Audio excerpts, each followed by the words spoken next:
കഴിഞ്ഞ ദിവസം ഒരു യാത്രക്കിടയിൽ ഒരു വനപ്രദേശത്ത് വെച്ച് കണ്ട ഒരു വലിയ മരമാണിത്. ഈ മരത്തിന്റെ ഒരു വലിയ പ്രത്യേകത എന്ന് പറഞ്ഞു കഴിഞ്ഞാൽ ഒരു പ്രദേശം മുഴുവനും ഇങ്ങനെ പടർന്ന് പന്തലിച്ച് നിൽക്കുകയാണ് ഈ വൃക്ഷം. അതിന്റെ മുകളിലേക്ക് നോക്കിക്കഴിഞ്ഞാൽ അതിന്റെ മുകൾ ഭാഗം പോലും നമുക്ക് വ്യക്തമായിട്ട് കാണാൻ സാധിക്കില്ല.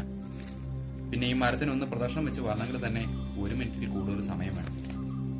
നമ്മുടെ കേരളത്തിലെ ഉൾക്കാടുകളിലാണെങ്കിൽ പോലും ഇത്രയും വലിയ വൃക്ഷങ്ങൾ അധികം തന്നെ ഉണ്ടാവുമെന്ന് തോന്നുന്നില്ല.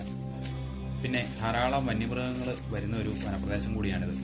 ഇതിന്റെ ചുറ്റിനും അവിടെയായിട്ട് ആനപ്പിണ്ടങ്ങളും മറ്റു മൃഗങ്ങളുടെ വിസർജ്യങ്ങളും ഒക്കെ ധാരാളം നമുക്ക് കാണാൻ പറ്റും.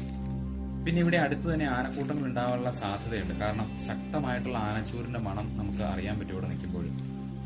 ഈ മരത്തിന് ഇങ്ങനെ പ്രദർശനം വെച്ച് വരുമ്പോൾ ഈ മരത്തിന്റെ ഒരു ഭാഗത്തായിട്ട് ആ മരത്തിനുള്ളിലായിട്ട് മരം തന്റെ കൈക്കുമ്പിളിൽ ഒതുക്കി പിടിച്ചിരിക്കുന്ന ഒരു വലിയ പനമരം ഇങ്ങനെ അതിനോട് ചേർന്ന് നിൽക്കുന്നുണ്ട്.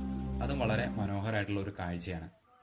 ഈ പ്രദേശത്തെ പറ്റിയുള്ള വിശദമായ വീഡിയോ അടുത്ത ദിവസം തന്നെ ചാനൽ ഉണ്ടാവും.